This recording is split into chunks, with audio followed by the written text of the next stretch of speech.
We do not build the world with our friends. We build it with our opponents, or we don't build it. I'm an independent voter. I'm voting for Kamala Harris. I'm voting for Trump. I don't think conservative policies are very good at achieving what I believe is good for society. This is a message for all of those who feel our country is too divided. We know collaboration between opponents is foundational for a healthy democracy. That means people who disagree fiercely must still build the world together. Do we agree? Donald Trump is kind of a vacuous narcissist. I kind of see Kamala as more of just the face of a democratic machine promoting policies that I think is going to destroy this country. He promised so many things, and to me it's like he lied. I believe that the Democratic Party in general represents it way better than the Republican Party. The Republican perspective is that this is causing illegal immigration to skyrocket. As we see with the border bill that Democrats tried to pass, and Republicans shot it down. World in Conversation is leaving behind the old paradigms of debate and win-or-lose conversations, leading the way for opponents to join forces and break new ground. Our trained facilitators step directly into the most pressing social issues of today, confident that every viewpoint holds a piece of the solution. Illegal and legal immigration doesn't seem as much of a distinction at this point. Like Medicare for all. Student loan forgiveness and just overall, I don't feel as safe as I did. That he's very genuine to himself, but I don't think he's actually genuine to any of the politics he represents. So the tensions of our different ideas are awesome, but how are you going to continue this collaboration across ideas that you don't agree with? And holding those people accountable that we have influence on, that we elect, is something that I think we really do have power on if we all organize together. Mm-hmm. What would you do if you saw each other on the street and one of you's a winner and one of you's a loser? We are the ones that really need to step in and make sure that whatever the result of the election might be, it is respected. People like you who are willing to engage one another, willing to engage across parties, across ideas, have a lot of influence. How are we going to stitch together the electorate, the people, the citizens, so that we actually can move forward together? For over 20 years, we've pioneered a revolutionary approach that empowers those in conflict to create solutions together. We can solve problems with our opponents, one conversation at a time.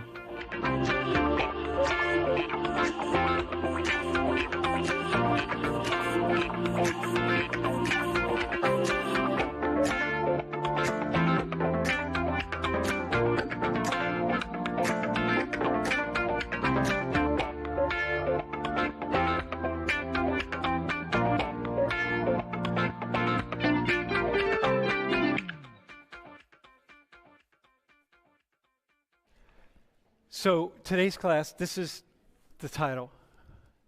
You'll see it pop up back there too. Understanding cool. So I was, early in the semester, somebody said something in class, and or maybe somebody was up here. I don't know what it was, and I just said to myself, man, that person's cool. And I said it to Lori. Maybe Lori was watching the stream or something. I was like, yeah, that person's really cool. And Lori said, what makes them cool? And I said, I don't know. I don't know. But they're cool. And it was somebody from a different culture, right? From outside the US. And I thought to myself, wait, how do I know if that person's cool or not? Right? Maybe I'm just using my own lens for understanding, for thinking about what's cool and what makes a person cool. Okay? So so that's how we got here. And so we're actually doing 2 classes. This is part 1, and on Thursday we're going to do part 2. And so the first thing I want you to do is just think about yourself like the coolest person you know. Not an online person, and not me. I know you're thinking me, right? But not me. Not an online persona person, like someone who you know personally, who's like a normal, average person.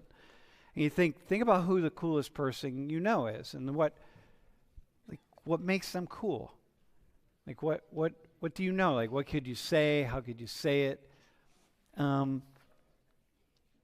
So here, let me go to the next slide. So sociology is the study of the invisible forces that shape our lives and our thinking and our behavior in ways that we don't see and we don't understand. Okay, so it's not just, we're socialized to be a certain way. It's like, no, it's so much deeper than that. There's so many complex layers of who we are that's shaped by things that we can't see. And we don't see, and we don't understand, and we will never understand. And that's what makes all of this so fascinating. That's what makes me a sociologist, because from an very early in my lives, I was thinking about this. Like, God, what makes people tick? And it's not a simple cause-effect thing. And when I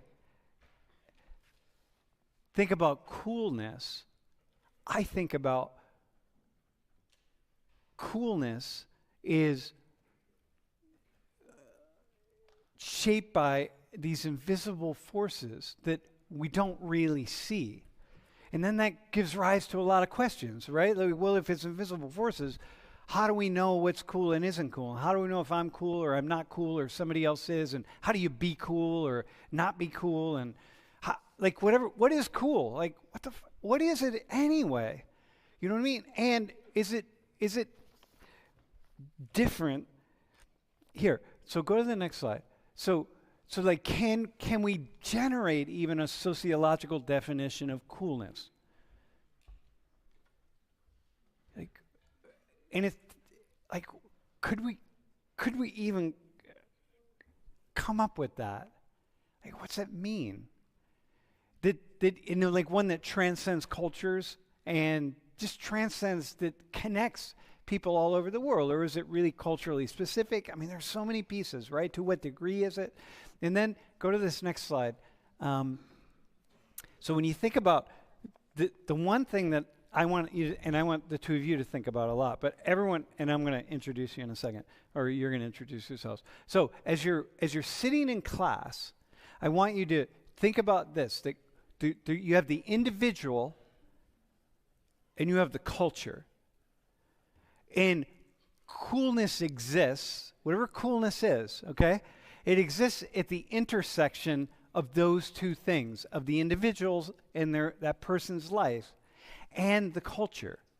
So they have to come together. And at that intersection is where we come to this place going like, okay, that's cool, or that person's cool, or that person's not really cool.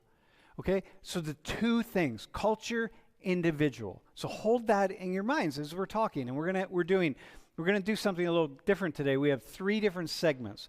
So there are 3 different pairs of people who are going to be up here talking about different aspects of themselves, and we're going to have a conversation about coolness. And you two, can you introduce yourselves, and then I'll just...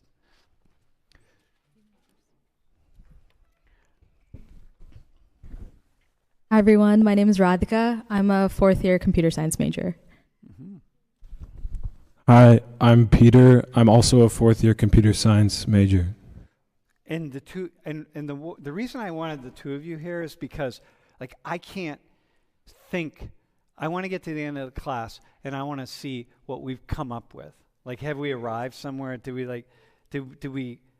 the 3 different pairs of people say something that's kind of that's generative, right? That's generalizable. That connects all 3 different pairs of people, because they're all representing different groups. Okay. Then is there something that we could say about them? So that's your job, is just to sit and observe and think and write a few things down if something comes up. All right? Cool? All right, man. So you can just leave the mic off for a hot minute. All right. So listen. All right. Listen. introduce yourselves.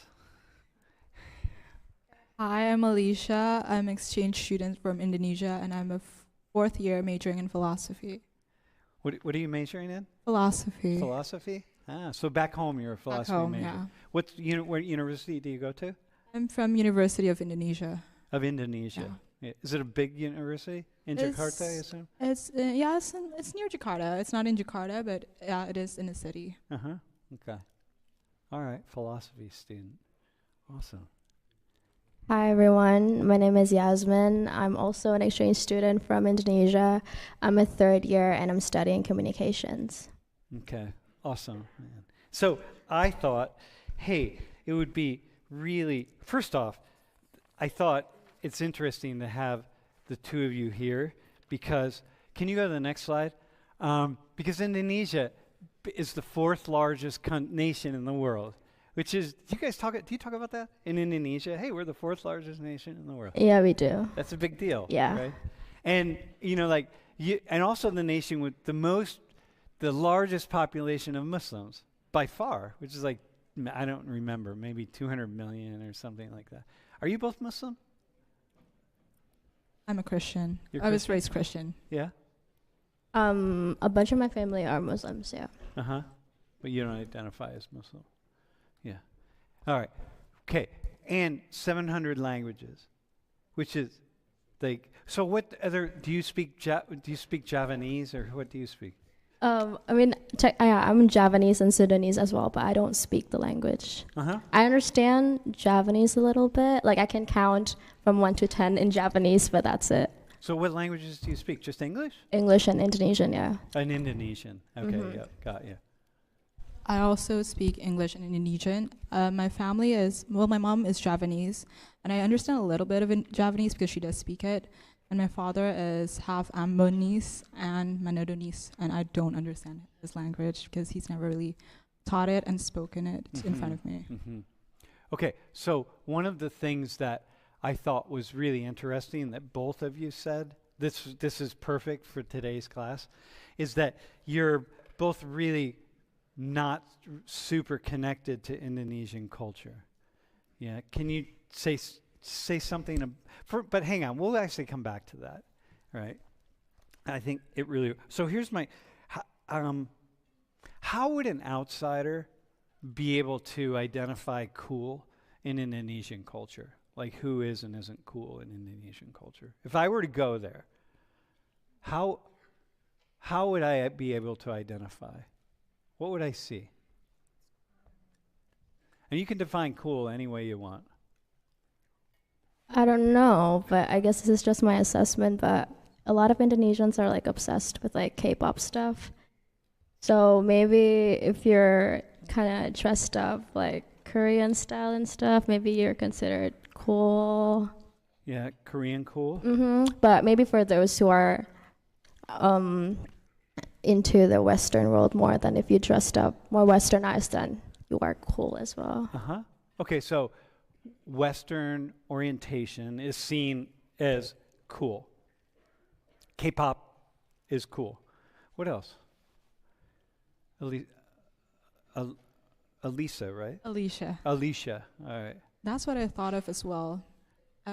Maybe because we're from the city that we see a lot of people that we see are more connected to the Western culture through social media and all of that stuff. They're very heavily influenced by it. So that's why we see these things, these Western culture as cool. So there's a lens of Western culture that's really important in Indonesia for what is and isn't cool. How does that, okay, say more about that. Like are you both from around Jakarta? Are you both from? Yeah, we're from the same suburb as well. Yeah? Yeah. Did you know each other before you came? No. Oh, that's wild. Okay. So what else? What else do you see? What else is cool? What else would we see? I think also I feel like a bunch of like Indonesians are trying to delve into the Indo culture more. So there's like this movement called like Berkain. Yeah, right? So like a bunch of Indos are trying to dress up more like Indo with like the batik, what's it? Our traditional fabric is Yeah. called batik. Yeah, trying to incorporate batik fabric into like day-to-day like outfit. So that's a big thing. Yeah, they're trying to make it cool. Yeah, make it cool for other Indonesians or for other people in the world? For the younger generation to tap into the culture more. Yeah. Maybe you can get Koreans to start dressing like that, you know? Yeah. Like you do the K-pop thing, they do the I-pop. Yeah. Okay, so what else? Okay, so dress. So we're just thinking about stuff, right? So, okay, so there's this tension between, in Indonesia, I mean, I'm holding this together. There, you know, this is like an archipelago, so many islands, right? So many islands, so many volcanoes, so many everything, right? And so many languages, and yet there's this movement toward this sort of emphasis toward global orientation, which how do both of you experience that, by the way, just yourselves?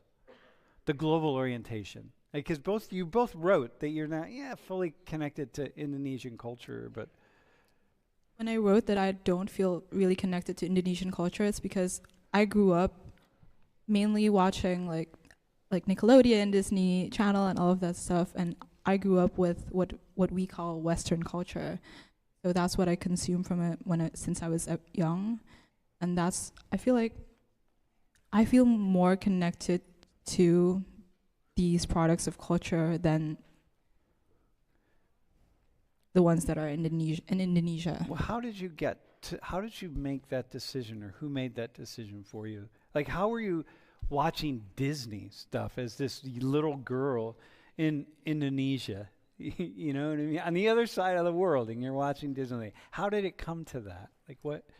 I mean, I think in the city, a lot of people watch it, right? They have access to cable and all of that stuff. So I think in the city, they are much more, there's a lot of people like me, like us, who feel more connected to these Western media and all of those stuff. What was it about Western that really drew your attention?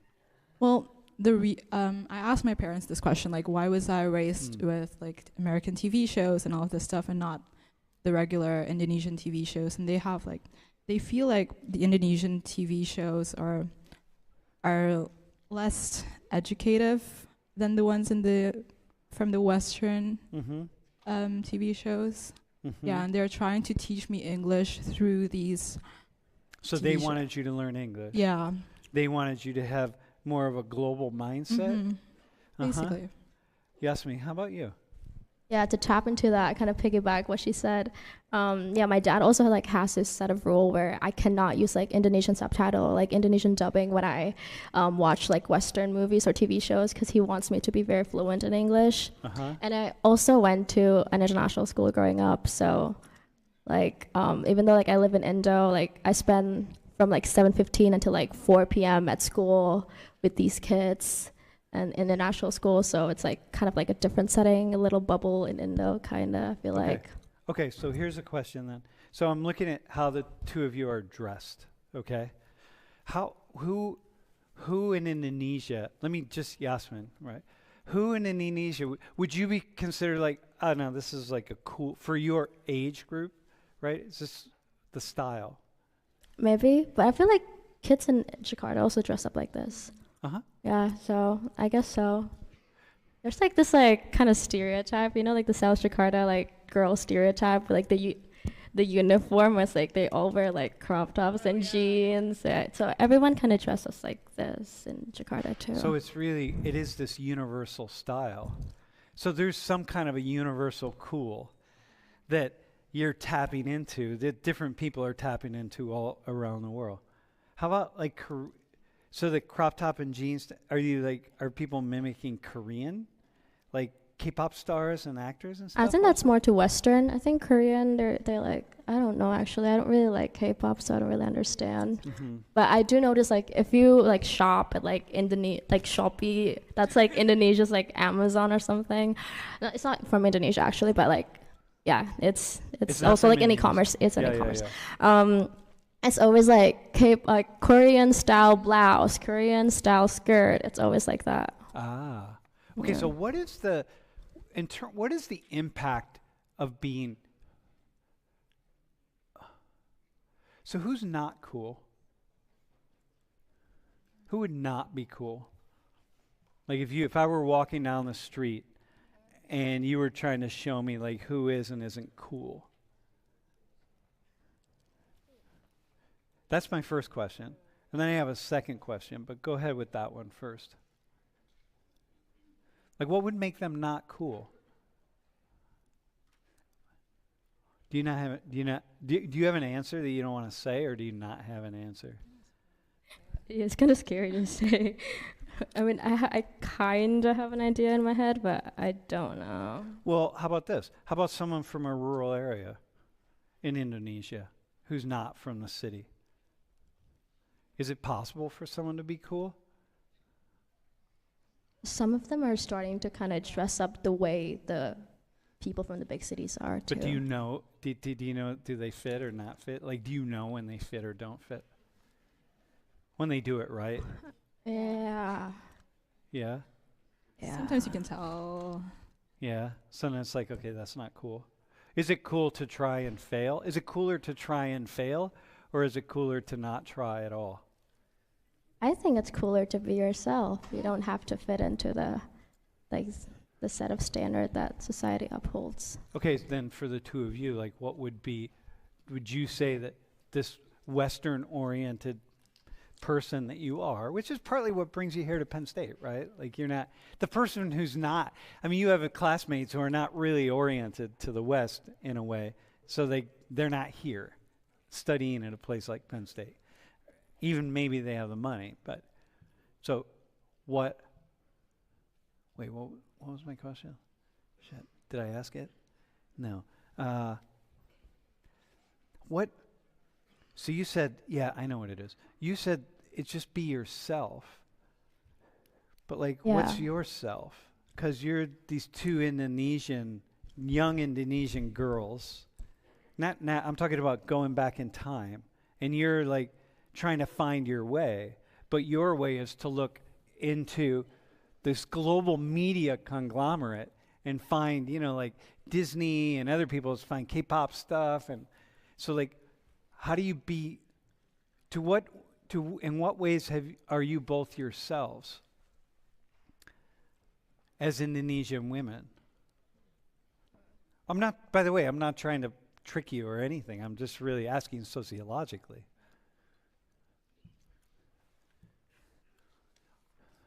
Do you have an answer to that? Have you ever thought about it? Maybe I don't know, maybe some people want to be perceived as cool amongst their friends or society, and they try to change the way they dress and stuff. And that is uncool in my opinion. I mean, if you feel more connected to dressing up more Indo, that's completely fine. It doesn't make you less cool if you don't dress up more westernized, if that makes sense. Wait, when you say Indo, what do you mean in traditional Indonesian? Maybe berkain stuff. If you want to dress up more with Indo fabrics and stuff, that's cool. It doesn't make you any less cool if you don't dress up westernized way. So it sounds to me as though there are multiple layers of coolness. And it somehow, remember what I said about the individual? And it's it's the individual and what did I say it was? The individual and the culture, right? Are somehow finding this space. So what I'm hearing you say is there are multiple ways to be cool in Indonesian culture.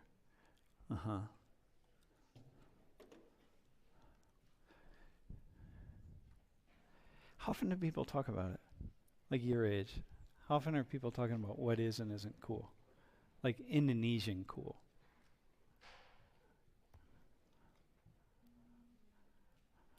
I don't really think about it.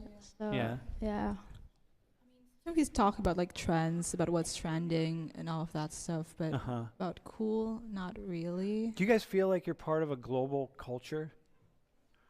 A really big global culture?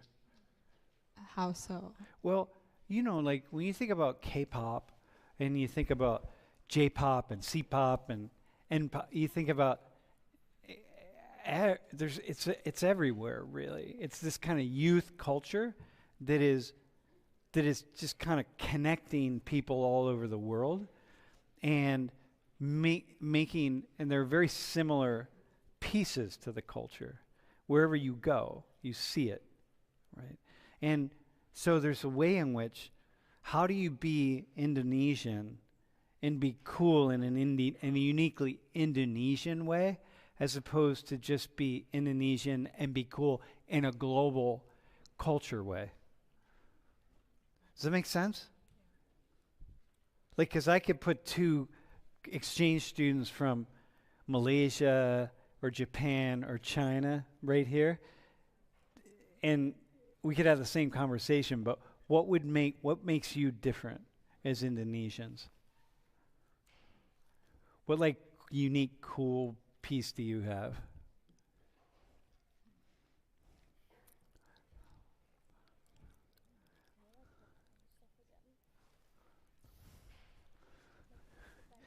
Notice I didn't say, do you have one? Say, which unique one do you have?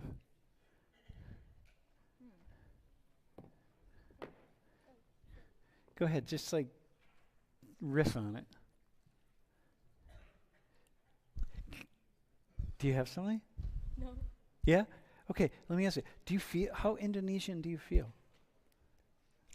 Alicia and I actually like had this talk. We actually kind of feel more connected now that we're not in Indo, because like we notice that like we're different than others. Yeah. And yeah, that makes me feel more connected to the culture. So you feel more, you just say Indo, so I can leave off the Asia, right? Indonesia. So, yeah. No, but Indo. I want to be hip, right? I want to be hip to the Indonesians, right? So, okay, so being outside of Indo, you can look back on it and say like, wait, hang on a second. There aren't a lot of Indo people here at Penn State at all. So there's that connection that you now, what do you see about yourselves now that you didn't see when you left? Is there anything in particular that you see? More about like Indonesian people in general. I feel like a lot of us are people pleasers. We are like overly kind, overly friendly. Mm-hmm. And I mean, people here are friendly, but in a different way than people in Indonesia are. Mm-hmm. Yeah. So you notice that? I noticed that. Uh-huh. Yeah, I think people here are more individualistic. I really notice that. Uh-huh. Mm-hmm. And so for yourselves, though, because you have an orientation to the West, really, do people in Indo people think that you're more individualistic because you have a Western orientation? No. That's not part of the conversation? No. Yeah, it's not part in a lot of places either. I just wondered if that. Okay, so more individualistic, huh? Is there anything else that you see that makes you feel more Indo? By the way, where'd you get the shoes? Here or back home? Back home. Oh, they're cool. Thank you. All right.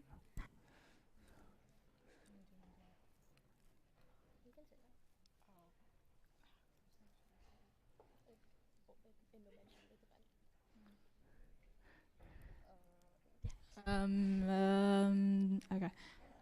Something we also notice is how a lot of Indonesians feel like super proud whenever Indonesia is mentioned. Yeah. Yeah. So, like whenever like Indonesia is mentioned in a documentary or in a movie or like a celebrity mention it briefly, like Indonesian people would be like, and the social media would be like so proud. They would be like, "Oh my God, Indonesia mentioned," and all of that stuff. And what are they proud about? Just because it's mentioned. Because it's it's like people want to be acknowledged. Yeah. We want to be acknowledged so badly. You're the fourth largest nation in the world. Yeah, but for some reason people don't know our country at all. How many? Okay, in the classroom, right? How many people? If I said, "Hey, you gotta come. I'm gonna give you a microphone. Come up here, and you have to say what you know about Indonesia. Not if you're, and you have to say what you know about Indonesia, and you can't say anything that they've already said, that we've already said. How many could speak for 60 seconds? Nobody? One person. D. Is that it? Wow, man. To be fair, he's Indonesian. You can't raise your hand. Yeah, all right. Yeah. Okay, 3 people. 1 is Indonesian. Okay, so this is really interesting, right? Because you're in this space, Indonesians in this space, where folks like yourself who have this sort of outward focus, okay? You're connected, but you just grew up with an outward focus. And so you have this orientation to the rest of the world, which I kind of had as well when I was your age, very much. And then it's only when you leave that world, leave home, that you can look back on your life and say, like, oh my God, I have a cool country here, all sorts of stuff, right? It's pretty common, actually. Yeah. This is the first time in this class we've ever done anything on Indonesia. So for sure someone will grab the video and take it, So make sure you say something really cool about Indonesia, by the way.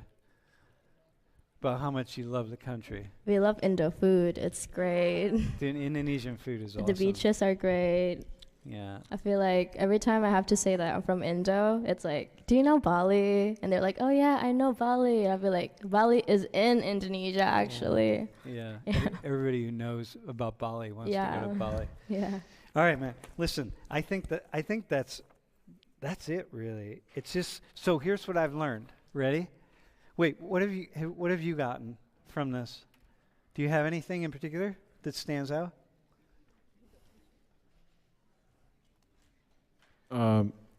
So I just got that, like, cool, it's like they're interested in K-pop, they care about the eyes of the Western world. Mm-hmm.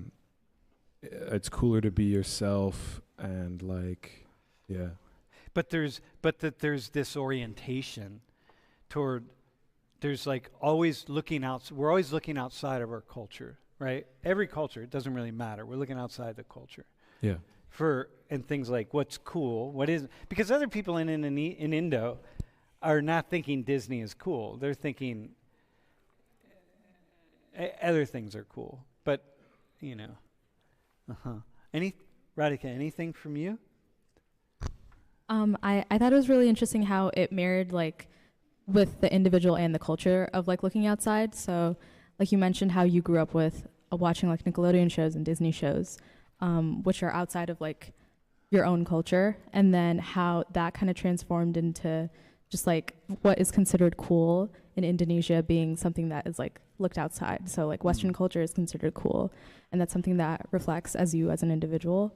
So just, but in a larger sense, just, like, being aware of what's going on around you, I feel like is a universal thing of what's considered cool. Yeah, that's cool. And Americans, if, like, anybody in this classroom went to Indonesia, many of us we don't want to go to, like, the hip, some people are going to want to go to the hip hotspots where you might hang out, but people want to also learn about traditional culture. Like, that's really important. Otherwise, like, why go to Indonesia? I can just go to New York or Chicago or LA or something, or Miami, Huh. Yeah. And I think also, like, Indonesians are trying to love Indo movies more, and I think we've been producing, like, better movies. Yeah. Recently. No, the film industry and Indo film industry is taking off. Yeah, exactly. And we are trying to delve deeper into, like, Indonesian, like, the film industry more. Hey, final question for you. As you arrive here, do you feel some kind of way about, like, when you go back, do you feel like you want to connect to the culture in a different way or not? I do.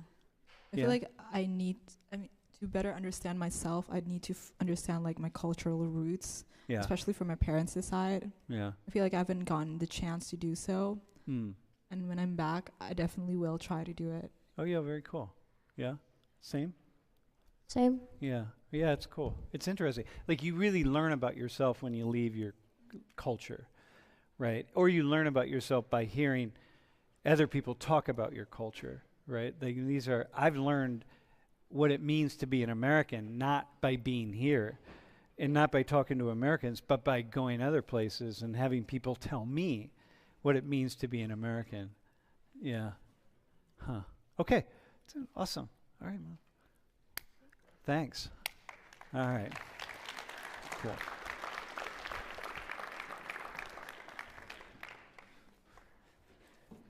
All right, we good? Anything else to add? We're looking for whether this is generalizable. Okay, so we're going to do another one here. All right, gents. Why don't you introduce yourselves? I'm John. I'm a junior computer science major. I'm Evan. I'm a first-year material science and engineering major. Okay, so here's what we're going to do. I'm going to have the conversation with Evan, and John, you're going to. I'm going to ask you to weigh in. Okay, like what the difference. And I chose you because you're of Ukrainian roots, and you go back to Ukraine and spend time in rural areas, right? On a farm, family farm. Yeah. Okay. And Evan, you are from an area outside of State College. It's very rural. Okay. Yeah, about 30 minutes south here. Okay, so we're going to talk about I'm going to ask you then, how would we be able to identify, so you're going to have to speak. You got to step outside yourself, not like think about who you are, even inside that culture. You got to step outside yourself and look down on the rural culture, okay, outside of State College. How would an outsider be able to, what would an outsider see? Know like what is and isn't cool in that rural culture in which you're connected to, okay? Like how would we be able to identify what is and isn't cool? What is cool? Like when they first show up, like kind of the feeling what would we see that we'd say like, oh, that's cool? Or if we wanted to get inside the culture, what would we have to know? I think the biggest thing is that they don't like to be told what to do. They kind of definitely do their own thing, and if anybody tells them otherwise, they stand up to that person. But I think a lot of it is they have a lot of confidence in themselves, and they don't really like to be pushed around a lot. So, and you interact with the Amish a lot too, right? I do, yeah, all the time. Which is very much like really. Yeah, they're a very polarized case of that, where they are so one way that they seclude themselves in the mountains and on farms, and they're self-sustaining, and they work with the other Amish, but not really us unless they're selling produce, and that's how they make a living. And so there's this idea that they're the city people, right? Yeah, they call us like the English. The English? Okay. And then if you're not Amish, you're just the city people, right? People say like up in the college. Yeah. Up in the college. I hear that when I go out in the rural areas. First off, the first thing you notice are all the Trump signs, man. It's very, very conservative. I don't know. Yeah, there's maybe a few Democratic signs every once in a while, but for the most part, lots of Trump flags. It's like miles and miles of Trump. Like as soon as you get outside of State College, right? Oh yeah, and they have big signs on their barns and everything. And so what you're saying is there's a sentiment that it's like, don't tell me, I don't want like the city people telling me what to do, right? Yeah, definitely. Which is going to be true in Indonesia as well, right? Once you get outside the capital and the larger cities, it's going to be the same kind of thing. Okay, what else? What else would I see? What else is like, what are cool people doing that makes them cool? I mean, I would say that like from my high school specifically, getting a job and like working to pay for, a lot of times it's like to mod your truck out, and then you can go to the sheets at night and do burnouts in the parking lot with your friends. A lot of people think that's pretty cool to do. Mm-hmm. But one thing is getting a job and paying for things yourself. Yeah, definitely paying things yourself. Even if like your parents have money, you're not recognized as cool if people know that your parents are buying you everything. Oh, so that's interesting, right? So this is a thing, right? So Evan, you said a couple key things here, right? We're talking about rural areas. We're talking about self-sufficiency. which means really take responsibility for yourself. You know, pull yourself up, do whatever you got to do, get a job. Don't take handouts, even from your parents, right? That's not cool. Like, make things happen on your own, and then go pay for them, even at a young age, and that's a cool thing.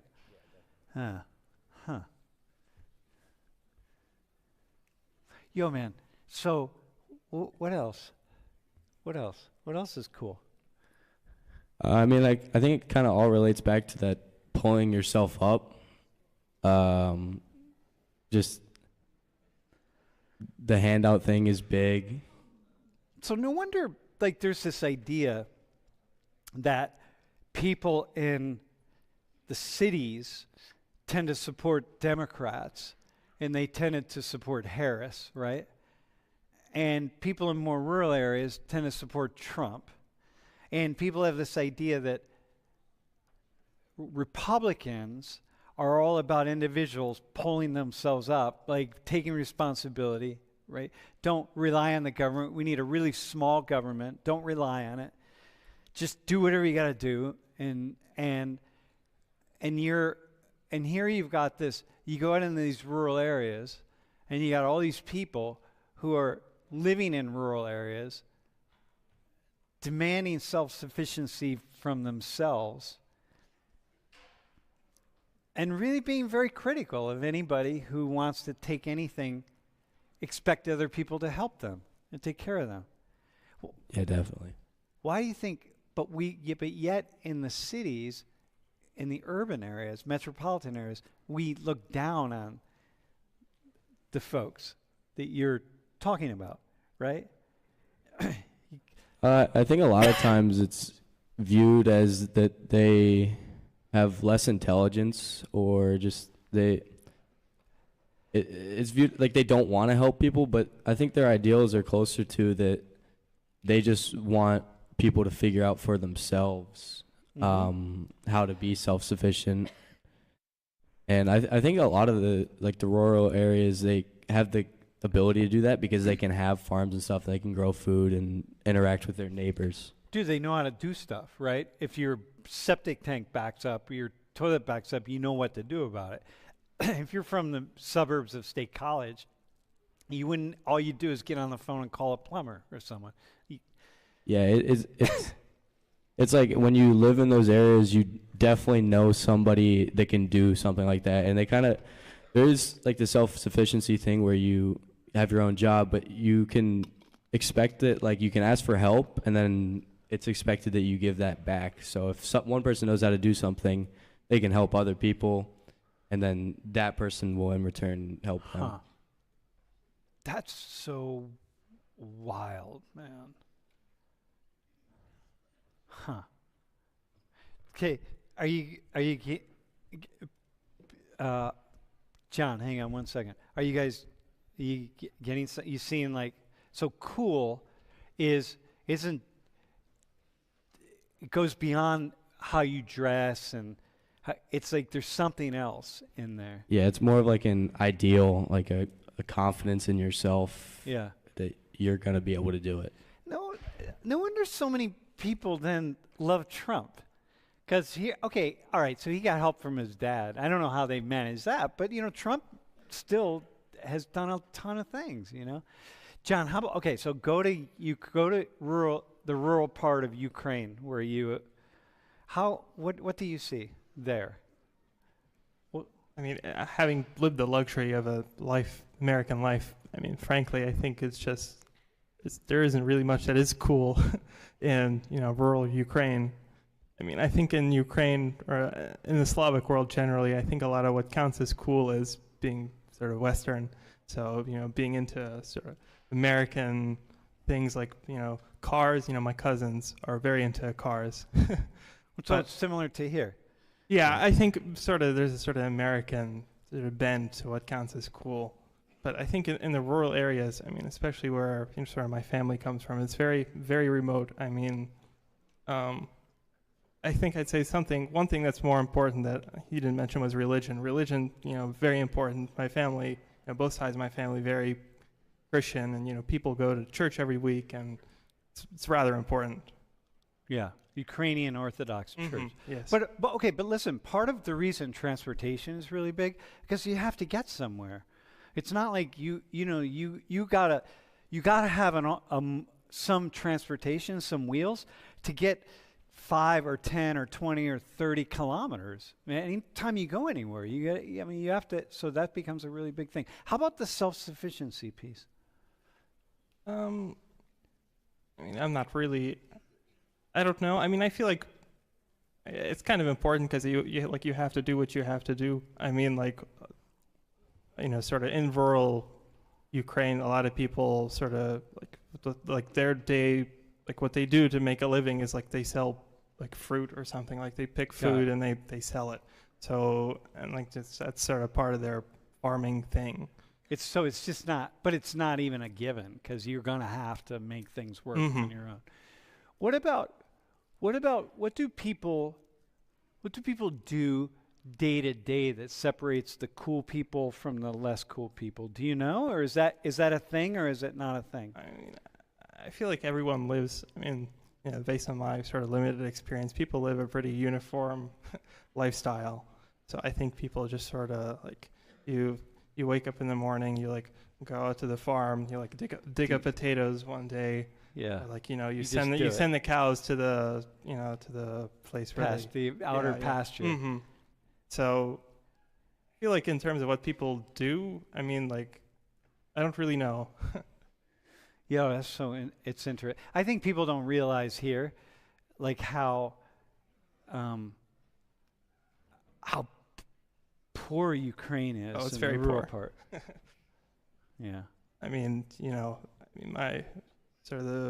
My family on my mom's side, they were driving, the car that they drove to like get around the village was from like 1950s still, and they were like it was rusted through. There were holes through the bottom, So there's not a lot of money going around, and especially when like your day job is like picking berries and selling them at the market, you only make so much that way, especially when that's what everyone else is pretty much doing.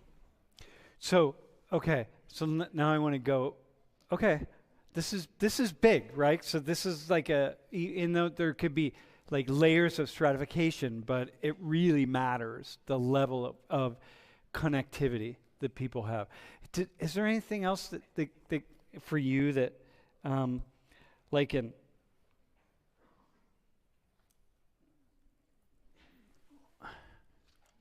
anything else that comes up? He did bring up a good point with the religion thing. Everybody's very connected to some belief in my town. Most of it, like 99% is probably Christianity. Mm-hmm. And so that's a big aspect of especially like the Amish people's lives because they're trying to live in ways that God wants them to. Mm-hmm. So they're trying to live their life like pure without material possessions, like only have what you need, don't take any more, and whatever you can share with other people, that's a good thing. So that hey, by the way, in Amish culture, what do you have any idea what makes someone cool? I don't know about the Amish culture, like the childhood and stuff, because I really just interact with most of the farmers. Probably just kind of similar to my high school, honestly, being able to work like efficiently, make money, and provide. They also have like some like if you can like get kids at least if you can get like English things, like sometimes they smuggle in like phones and stuff. Like that's cool for the kids at least. Yeah. So like childhood wise, anything relating to like the Western cultures is cool. That's probably true in Ukraine in a way. Yeah, I definitely agree that sort of people, especially now that the internet, the village on my mom's side, they got internet maybe like 10 years ago. so that's the first, other than that, like they basically, I think once that came in, and people started learning more about like sort of what counts as cool, like sort of what's out there on the sort of other, you know, the more developed sides of the world. And I think it's part of that sort of American aspiration, I think. Do you think people? So I was in Kyiv once. Do people see Kyiv? But I didn't go out to the rural areas. Do people see those as like the city people? Yeah, definitely. Those are more of the like sort of more elite part of Ukraine. So it's just like everywhere else in that sense. So I think what's okay. So here's my summary idea. There's this: the further you go, the more rural you go, the more you're on your own. The less you have people around you to help you, except your neighbors, and then the more responsibility you have to take for yourself and for your neighbors, and then your neighbors will help you and you will help them, but they're not going to help you if you don't help yourself or if you're not in a position to help them. And so that what the two of you are saying is like that self-sufficiency is like, that's cool. That has to be seen as like a peak of coolness, because that's the difference between living and dying. Surviving and not surviving.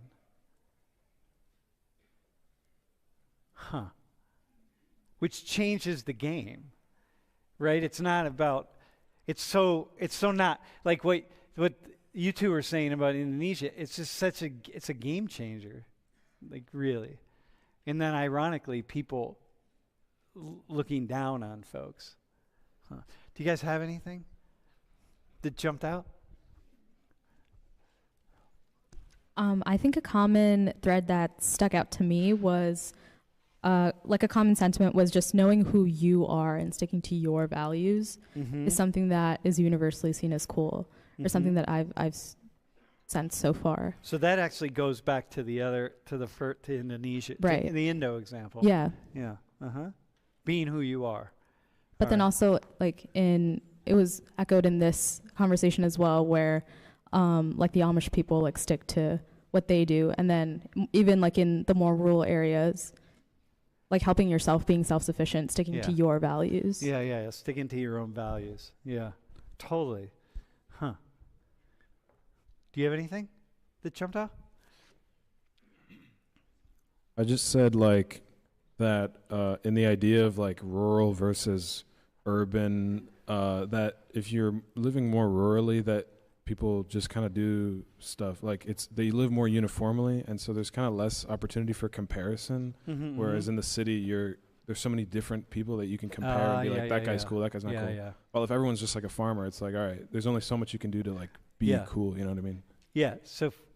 Yeah, I definitely agree that like I think the idea of cool, it doesn't really like that's not super in the picture when it comes to like how people think of themselves in these areas, because I mean I think they're just thinking of this neighborliness or just like, you know, sort of collaboration kind of. Well, this is like a thing, you know, like you don't want to stick up too much, right? Because if you rely on your neighbors and you need your neighbors, you got to be like your neighbors. And if you stand out in some way, then your neighbors aren't going to be feeling like you're one of them, and then they're not going to help you. And that's the essential piece here. Whereas if you're living outside of Jakarta, or you know, and you're at the suburb where the two of you are from, it doesn't really matter because you don't need your neighbors. So it's like they're irrelevant to you. I mean, not irrelevant, but they're just not necessary. All right, man. Okay, awesome. Dude, thanks. All right. Dude, yeah, that's cool. Dang. All right, Doug.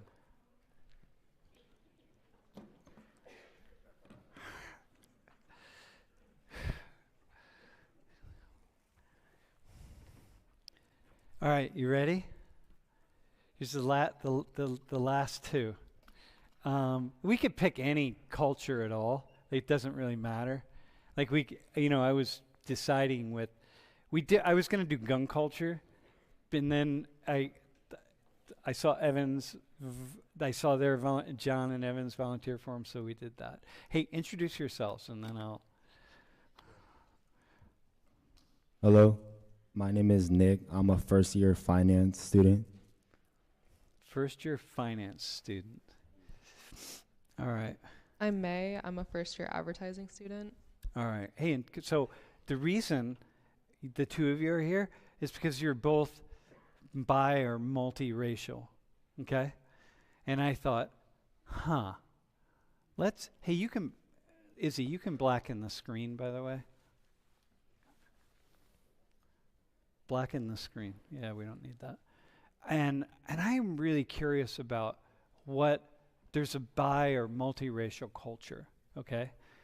And there's the culture of, wait, just can you explain to the class? Because everyone's wondering, like, oh, what's your background? Can you? Okay. Okay, wait. So before, okay, before like coming here today, like I figured like someone would ask that, but I'm half Chinese, half black, and that's something that I get asked so much. And like as like a mixed person, like I talk to a lot of mixed people too. Like we don't really appreciate it. Oh, this is okay. Hang on. This is where we're gonna go. All right, bro. Yeah. I'm a quarter Puerto Rican and a quarter Moroccan and half Greek. Okay. So listen. So let's go right there.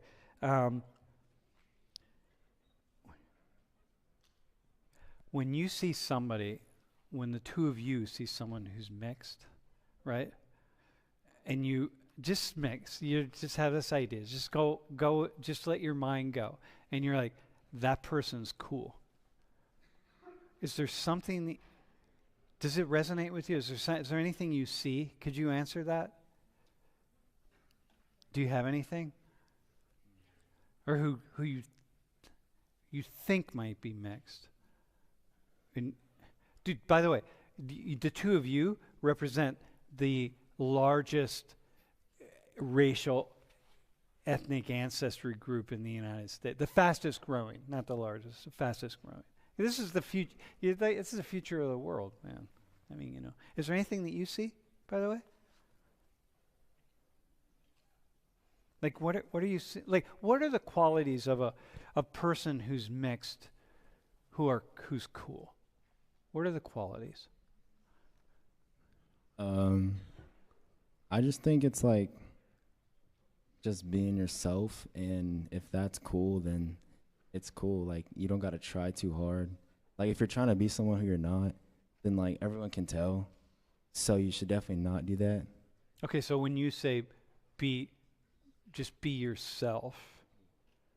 Be yourself as what? What do you mean? I mean, just like wear whatever you want, hang out with whoever you want. May, how about you? When you see someone, when you encounter people who are mixed, who are like cool, what makes them cool? It's like specifically because like they're mixed and like I had to think that they're cool.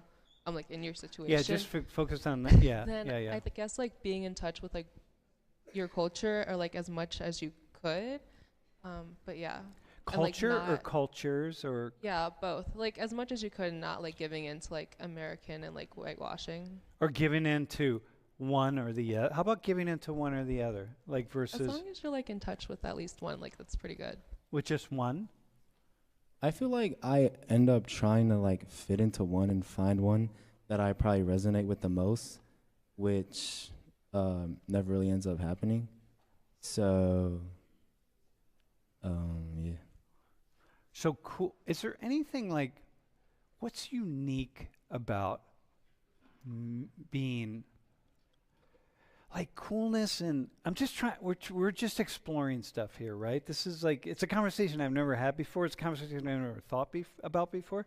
What's unique about coolness among mixed people who are mixed, right? What's unique?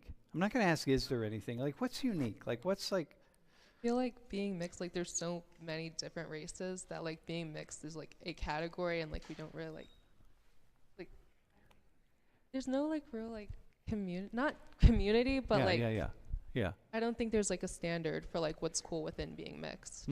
Like there could be for like other cultures. Okay, all right. Okay, there's one right there. That's like then when you say it's like be yourself, what you're saying is like, but be yourself could mean so many different things. Yeah. There's like nothing. Whereas if you're, for Alicia and Yasmin, for them being themselves there's like places we could put it, but what you're saying is like, but there's nothing really. It's just be who you are.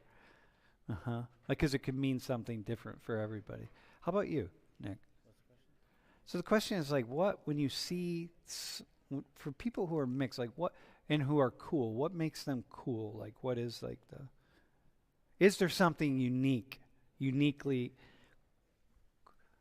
It's probably just like something, like if you have something that a lot of other people respect, I'd say, or value, that's probably what makes you cool. So what do you have that's unique or like when you think about yourself, what stands out for you? I mean,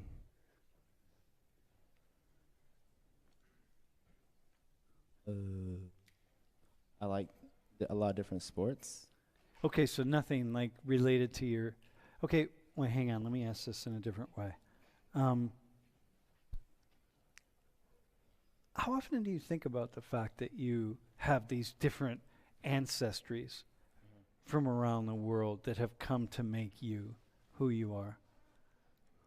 I mean, lots of times I just would have preferred to be like one than a bunch of different, because I feel like it'd give me more of like a home in a way. A home? Yeah, so in a way, what do you mean? Say more about that. I feel like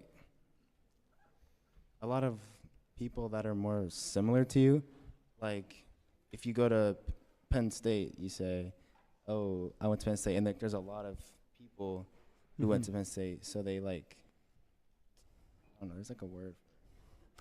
Maybe they'll talk about different groups they were involved in, or student organizations or something. Yeah. And you don't have that. Okay, so there's one. So it's like being one thing, but you are one thing, right? You're just like your own. Like, for example, I've never met anybody with your ancestry, right? So it's like, oh, okay. So it's like you're a unit of one, unless you have siblings. No siblings. Okay, you're a unit of one, okay? So there's something about that for you is like, It's like, it's cool, and it's, in what ways is it cool? I mean, I guess it's cool because no one else can have that, you know? It's like something that's not very common, not very... But it's not cool in the sense that you're kind of alone. Right. Yeah. And you, and you feel like internal.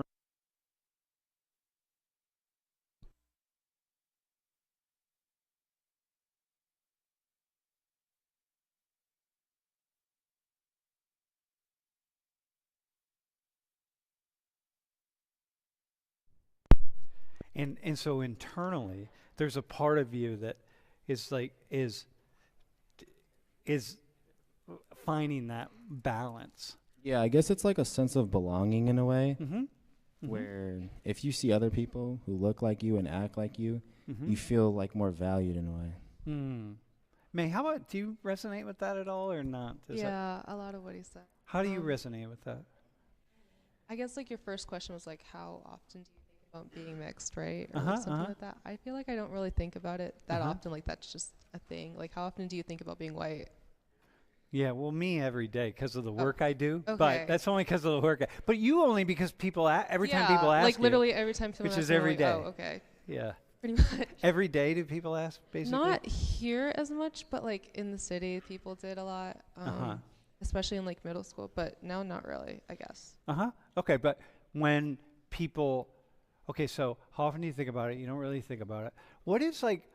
I want to go back to this question. When you meet, there's like this the two of you have this thing, as all mixed people have, right? All the feelings, just the experiences that you have. What people on the outside see and talk about people who are mixed race, mixed culture, as being really, it's something that's really cool. Okay, do you get that? Do you hear that? I know what you mean, yeah. It's like it's elevated somehow, special. I think special is the word that they use. I think that there's like a lot of like just fetishizing it in like America because like they see it as like exotic. Like I got called that in like 5th grade by a substitute teacher, and it was really weird. I was like, oh, I don't exotic. Like, I'm born in like Jersey. What are you talking about? I'm not exotic. But yeah, I think that there's like a lot of like people, or not people, just like the society and like culture here, just like sees like other races as like something interesting as long as it like fits into like their view of like what can be accepted. Yeah, well, it's true all over the world, by the way, because we're seeing multiracial populations growing everywhere, right? So it's like, it's some level, I wouldn't say fetishized, but it's held in some kind of exotic way, really all over the world. So it's not just here. Are there certain mixed race people though that just as two people, okay, who have connected to this in a different kind of way, are there things that are more cool than not cool? Like, is there a side of you? It's like, oh, if I lean this way, I feel more my cool side. And if I lean this way, I feel less my cool side. Do you have that? I think a little bit. For you, how? I feel like people, like more diverse, like minority people probably accept me more and are just nicer to me. So I feel like the more I look like them, like just the nicer they are. The nicer they are. So if you lean that direction. So if you like downplay your Greek side a little bit in up. Yeah, I mean, most people just assume I'm like light skinned. Yeah. So they like think I'm like black. So, yeah. So if you lean that direction, does a part of you feel cooler? Like if you want to be like Cool Nick, do you go into a certain space? That's a really wild question. By the way, I've had this conversation with many people, different people. So, I mean, I feel like black culture is pretty cool. So yeah. All right. So here's a question for you. What do you wish people knew about people who have the experience that the two of you have? What do you wish people understood? No, just like, I don't know. There's nothing in particular? It's like, don't, like, every time that you ask us, because I feel like usually when I meet someone new, like, it's like within the first 3 questions, you're like, oh, so like, by the way, like, what are you? Yeah. Like, do you know how many people have asked me that in like the last 18 years? Like, it's not that important. Doesn't change anything. Like, really changes your opinion about me. Then, like, why is that? So like on the street, like when people just meet you. Yeah, like I was, I think, on College Avenue, and I was talking to like someone at something, and like while I was walking past, like one of the other people who were with them were like, "Oh, by the way, like, what are you?" Like, I wasn't talking to you. I don't really get how this relates, but like, I literally saw you for 5 seconds. But okay, I guess. Yeah. No, I train myself. So like because of this work and because I focus on faces a lot, like I really study faces. So I'm always interested in people's faces, right? Everybody, like John right here. The moment I see him, I see this Slavic guy, right? Immediately, I would be like, dude, you have such a Slavic face. So, but I train myself to not ask people. Because my natural inclination, because of what I do, is to ask, but I train myself not to ask, because so many people have had, talk about that experience of just not being asked. Yeah. Do you have anything that you would say? About being asked? Yeah, about any final thing, something you wish people knew. I just think it's funny how everyone, like when I first meet them and stuff, and we're talking like as friends, they always ask me if I could say the N-word. So. Do they ask you that? That was a thing in high school, and like one of my friends were like, "Oh, it's my birthday today. Like, can you say it for me?" I'm like, "No, I don't say it." Yeah, yeah. Oh my God. Yeah. So that kind of stuff. Yeah. Hey, do you guys, this is a harder one to come up with any universals. Did you have anything? What'd you have? This final thing, and then we'll do the quiz. I think they really broke it down to like the very core where it's like the sense of belonging. Yeah. And you find a sense of belonging when you know what your values are, and going back to like what you believe is right and like what you value. Wait, yo. Hang on. Radhika's talking. It's a sense of belonging Yeah. for you. Yeah. Yeah. Yeah, I hear that. Yeah. Huh. All right, man. Dude, yo, thanks. All right.